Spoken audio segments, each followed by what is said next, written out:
um, ready si Lidimin Canoto para sa hinahanap ninyong isang piraso, no? At iwasan lang, no, yung maghatakan pababa, siraan ng bawat isa, pagalingan, no? At iwasan na itataas ang bawat sarili. Sa halip, purihin ang nagsugo, hindi ang mga sinugo. Maraming tao ang dinaanan ko, mga sinalamuha ko ng 2023. Kung tutuusin, wala talagang nakapasa sa inyo, sa totoo lang. Kaya lang kailangan manaig ang pag-ibig, kaya ang isang piraso na hinahanap ninyo, pakakawalan natin yan, at yan din ang susubok sa ating lahat, no? Ang pinaka-Diyos ng kaliwanagan, kung ano kasi ang dikta niya, yun ang sinasabi ko. Hindi ako pwedeng manguna. Kung ano ang dikta niya, yun ang masusunod. That is the system, that is the panukala of our Alpha Power Omega, hindi sa akin. No? Tingnan natin, no? Tingnan natin, basta mayroon ng sudyat, ang aba ninyong lingkod, mayroon ng na-receive ng mensahe through spiritual, pakakawalan natin ang isang piraso na hinahanap ninyo ngayong 2024. Pero pakiusap ko lang sa inyo, huwag muna ninyong galawin ang deuterium. Hayaan nyo muna na masunod ang tamang proseso para walang mapahamak o walang maraming mapahamak, no? Napansin ninyo, medyo bigla akong nanahimik kasi ang aba ninyong lingkod, pinaghahandaan ko yan, no? Pinaghahandaan ko yan, at alam ko na hindi lahat ng aking gagawin ay matutuwa sa akin, no? Alam ko, no? Si Lidimin Canoto, kahit kailan hindi ko inisip yung mga pinagkakaguluhan ninyong mga posisyon. Hindi ko pinangarap ang mga tinatawag ninyong mga corona. Hindi ko pinangarap ang tinatawag ninyong magiging reyna o ano paman. Pagkos, wala akong ibang nais kundi masunod ang iniwan sa akin ng Kuya Emmanuel ko. Ibigay ang nararapat sa lahat ng karapat-dapat, lalo na doon sa mga sumusunod ng kalooban ng Panginoon, no? Pakiusap ko lang sa lahat, tigilan ang pagbabatuhan ng mga kasiraan ng bawat isa. Yan, medyo nawala tayo, no? So, tigilan ang bawat paninira sa bawat isa. Isang tabi lahat muna yung mga pangarap na maging reyna at maging hari, prinsesa o ano paman, magiging prime minister. Ang mahalaga, isipin natin ang ikakabuti, ikakapakinabang ng bawat isa sa atin. Isipin natin, sikapin natin na magawa natin ang mga nakaatang sa bawat isa sa atin, dahil hindi lang naman si Lidimin Canoto ang naatasan. Alam ko naman yun. Alam ko yon, kaya lang, entire of 2023, ang dami kong taong dinaanan. So, mapalad yung mga taong alam ko na naging tapat. Mas marami akong nakita na mga tao na nasa pinakamababa, no? I'm sorry for my words. Mas nakitaan ko pa ng kagandahang loob yung mga mahihirap, dahil nandun sa bukal ng loob nila, no, ang kanilang pagtulong, no? Marami din akong na-encounter na mga nagkukunwari na sila ay nagmamalasakit sa akin. Marami akong na-encounter na sila ay tumutulong sa akin, pero sila rin ang nagpahamak sa akin dahil sa kanilang mga sariling interes. Maraming laban, marami ding nalagpasan ang aba ninyong lingkod ng buong 2023. The reason why I'm here in Mindanao, no, kahit hindi ko kapiling ang aking mga anak to prepare for coming 2024. Pero nakikita ko pa rin ang mga tao sobrang mapagmataas dahil sa kanilang mga sariling ambisyon. Ambisyon na magiging ganito, pero sana itong 2024 katulad ng aking inawit para sa inyo, isang lahi, no? Na sana magtulungan, no? Tigilan ang mga siraan ng bawat isa, no? Hayaan natin na ang bawat isa ay magawa din ang kanilang mga tungkulin, no? Sa mga nag-i-spiritual, I'm so sorry who am I, pero ako, nakita ko kayong lahat, ang daming mali. Kaya yung blessings ni Lord nakahang, kasi nangingibabaw sa bawat isa yung mga pagmamataas, mga mapagimbabaw. Sana itong 2024 magpakatotoo ang lahat sa sarili, okay? At wala tayong ibang dapat luluhuran kundi siya lamang, no? Siya lamang ang pinaka-Diyos ng kaliwanagan. So 2024, 2 plus 0 equals 2, 2 plus 2 equals 4, 4 plus 4 equals 6, no? Tama ba yung counting ko? No? 2 plus 0 equals 2. 2 plus 2 equals 4. 4 plus 4 equals 8. No? 8 is infinite. No? 8 is infinite. Ipagpaumanin ninyo kung bakit sobrang delayed tayo. Kasi nahirapan talaga ako sa mga tao. Nahirapan ako sa mga tao na may instruction din kasi akong sinusunod, hindi sa sarili kong kagustuhan, no? So doon sa gagawin, parang awa nyo na, kasi ang isang piraso na hinahanap ninyo, hindi yan pangbinta, no lifting yan. Hindi yan pangbinta, yan ay pangbubukas yan, no? Hindi yan pangbinta. Ako na ang nagsasabi sa inyo, hindi yan pangbinta. At hindi yan basta-basta na bagay na yan. May kinalaman yan sa system ng buong mundo. Kaya nga sinasabi, di ba? Kaya ako nasasaktan ako doon sa mga taong akala mo lahat ng talino na sa kanila na, ginagamit pa yung salita ng Diyos, ginagamit pa yung mismo ang Diyos, pero alam ko naman na lahat yan ay nakapropesiya. Kahit na binigkas ko ito sa inyo, huwag ninyo akong pag-isipan ng masama, kagaya ng ginawa ninyo sa akin sa Baguio.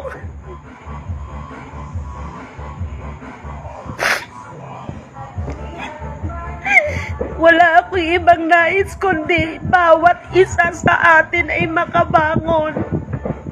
Huwag niyo naman akong ipahamak. Hindi biro.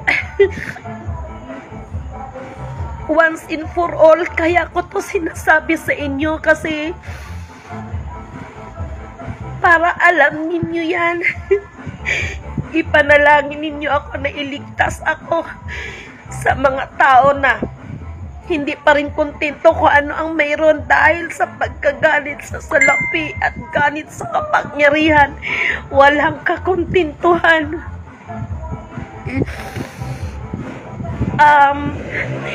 Para sa ating mahal na PBBM, alam mo na nakarating sa'yo ang mensahe ko sa'yo. Kahit anuman ang mga plano ng iba para pabagsakin ka, pero pag sinunod mo ang tinig ng utos ng Panginoon sa'yo, mark my word, manatili ka sa iyong posisyon. Sumunod ka lang sa Panginoon, no? Sumunod ka lang. Kahit iwanan ka, itakwil ka ng buong pamilya mo, ng asawa mo, pag ang Diyos ang susundin mo, manatili ka sa iyong posisyon. Pero kung masusundin mo sila at pakikinggan mo sila, ipagpaumanhin po, mahal na Pangulo, okay? At alam ko, no? Lantaran na ito, alam ko, maging sa kalusugan mo ay hindi maganda, no? Yan po ay bahagi upang kayo ay paalalahanan. Malaki kasi ang impact ng ating mahal na Pangulo, no, sa pagpapatupad ng implementation. Maliwanag kasi sa instruction, igalang ang ating pamahalaan, no? Kahit anong mangyari, igalang ang pamahalaan. Igalang. Kaya ang aba ninyong lingkod, wala akong pakialam kung sasabihin ng iba, hindi siya tunay na Marcos, basta sumunod siya sa kalooban ng ating pinakadiyos ng kaliwag. At get ready tayo, no? 2024, pag ang mga tao walang pagkakaisa, magkanya-kanya pa rin, magmamataasan pa rin, no? Ako, tandaan ng mga taong nagpahamak sa akin. Sana naman na-realize ninyo ang ginawa ninyo. Masakit din sa akin na malaman ko kung ano ang mga nangyayari sa mga pamilya ninyo. Pinaalalahanan ko kayo. Hindi ako Ayan, nawawala tayo. Hindi ako nagkulang sa inyo. Pero sobra Kaya hindi ninyo maialis sa akin na magmatigas din sa inyo.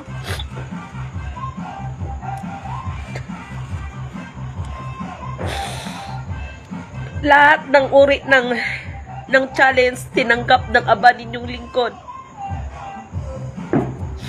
Habang papalapit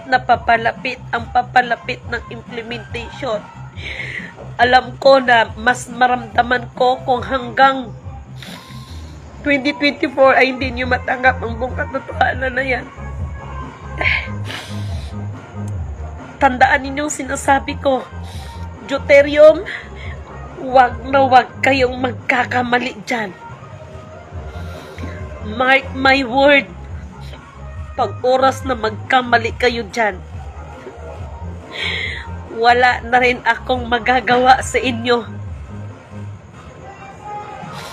Hindi ako nagkulang sa inyo ng paulit-ulit. Alalahanin nyo ang dating Ferdinand Edralin Marcos Sr. ay wala nga siyang nagawa dyan, no? Kapag ang tao ipagpilitan niya ang nais niya at hindi talaga susundin kung ano talaga ang protocol na sinasabi ng Panginoon. Kasi itong sinasabi ko sa inyo, hindi ko ito guni-guni. This is not my own understanding. Panukala, sistema ito ng Panginoon, pinaka-Diyos ng kaliwanagan. Hindi ko ito panukala. Iniwan ito ng Kuya Emmanuel ko.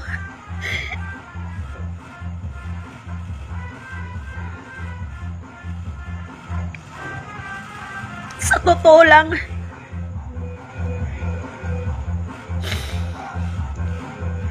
lahat ng mga nangyayari at mangyayari, lahat yan na itraining ng Kuya Emmanuel ko. Kaya bilang pagmamahal ko sa bawat isa sa inyo, kahit yung iba pinahamak ninyo ako,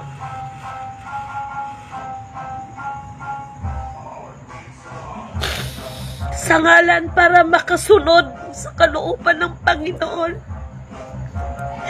antay lang kayo ng tamang oras. Dahil ang totoong keeper, kahit kailan hindi siya nakialam.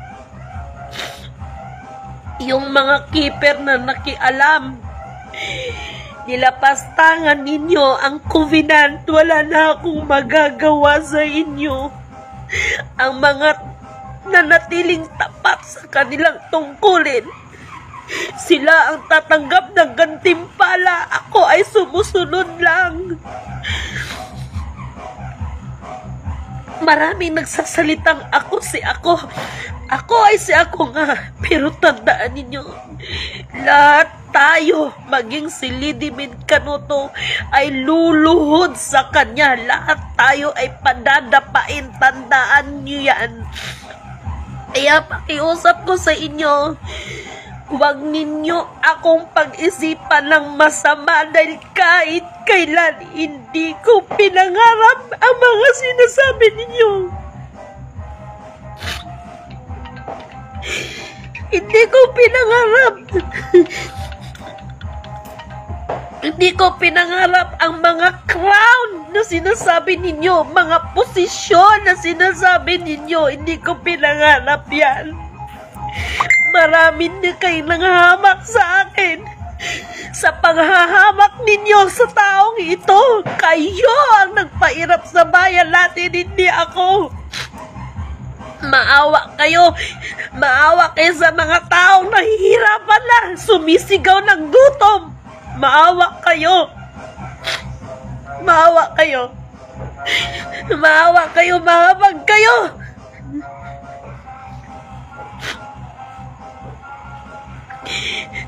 Nagpapasalamat na lang ako sa mga taong nagtiwala sa akin.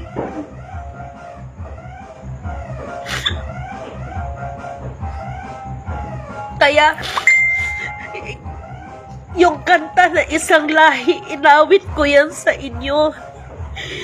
Tama na ang pagmamataas ninyo sa inyong mga sarili. Tama na ang ako. Tama na kayo. Hindi pa ba kayo kontento sa ginagawa ninyo sa mga tao? Alam nyo, sa totoo lang,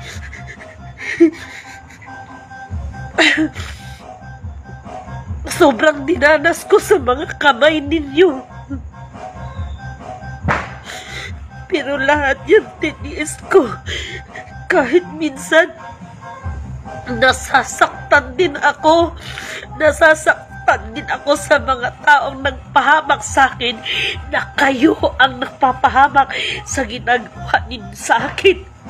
Dahil alam ko, siya ang kumilos. Siya, yung mga lindol na mga malalakas, mga iba't ibang sakuna. Masakit man sa akin yan. Wala akong magawa. Dahil mas makapangyarihan siya.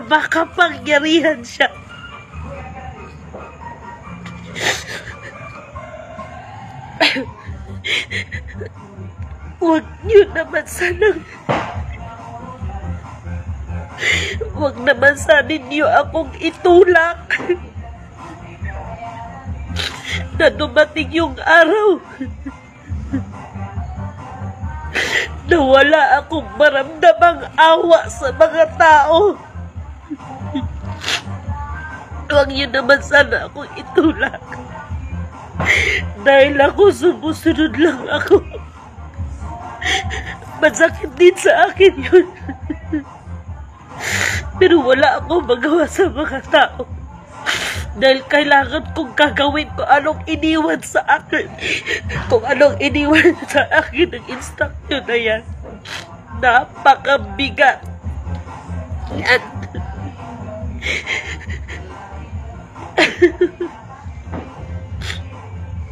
Akala ninyo nagdadrama ako. Totoo lahat ang sinasabi ko sa inyo. Maging ang aba ninyong lingkod, naramdaman ko kung paano lalapastanganin. Dahil mahirap ka, sasabihin kang patay gutom, pero kung totoosin, mas hampas lupa kayo sa akin. Pero hindi ko pinagmamalaki yan. Tiniis ko lahat ang panlalait ng iba sa akin.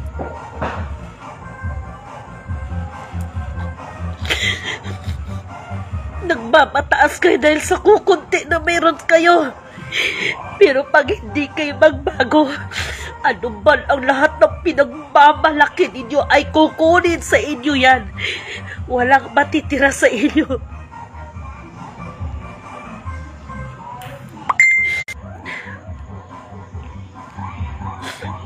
Alam nyo, sa totoo lang, nagpasalamat na lang ako sa mga taong nagtiwala sa akin.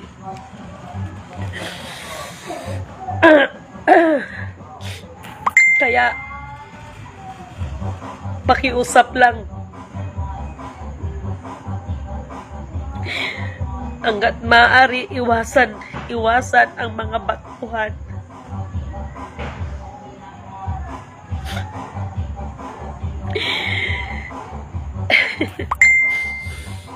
Ang bango ng bulaklak. Daya raw hayara santay lizo na wuto ka na sudi. Yasha na hayara wutay shito ka hiras. Lisha hayara wukashita. Daya haya ka na yara sansiksi ka na. Lisha na haya. Daya hiya kang sansanok ka yara husin sinai. Yara wudo shudo o hayara ka isita yara ta iya. Hayara wud syuda. Ang bango ng bulaklak sobra. Yasha daw yara tis. La for hayara ka ta isita na isya chuiri shiri. Yara ta na hira sit. Lisha na hayara wusudu ko na isini. Hayara shinto yara wunto shukudo yara wunto da yara wunto isigada yara shin sciences. Mag-ingat ang mga magsasalitang nababaliw ang kapwa ninyo dahil katulad ng sinasabi ko sa inyo, tabak ang mayroon sa 2024. Tabak! Shanta iras sansizay. Yara hayara kantayshin. 4 na elemento ng daigdig. 2023, maraming lindol, maraming baha, maraming niyanig. Kaya ang mga tao pag hindi magbago, kahit ilabas pa ang isang piraso na hinahanap ninyo, sana hindi maging dahilan yan para yung ibang sobrang pagkaganit sa salapi at ganit sa kapangyarihan ay hindi magiging dahilan yan. Hindi magiging sanhi na mas lalong yayanagin ang buong mundo, lalo na ang sinasabing bayan ng pinili ng Diyos. Hishang ko na shita irasan santa lisan hira ko na shida hira punta shida. Ipagpauman ninyo mga mahal kong kapatid, ang bango ng bulaklak sobra. Napakabango. Ever since, mula pagkabata ko, naamoy ko na yan. Lalo na pag ganitong senaryo na nalulungkot ang aba ninyong lingkod. So, sana yung inawit ko para sa inyo, manaig yun sa bawat isa sa atin. Huwag kayong mag-alala.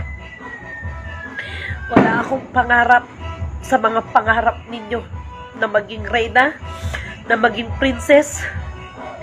Dahil ang tunay na princess ay hindi lamang tayo nag-uusap sa crown, kung hindi sa katotohanan, katwiran, pag-ibig, kapayapaan ng bawat isa sa atin. Maraming salamat sa inyo. Isang mapagpalang, magandang madaling araw and Happy New Year sa inyong lahat. Nawa ang espiritu ng katotohanan, espiritu ng katwiran, espiritu ng kapayapaan, espiritu ng kapatawaran at espiritu ng pag-ibig ay manaig sa bawat isa sa atin. Isang mapagpalang magandang umaga po sa inyong lahat.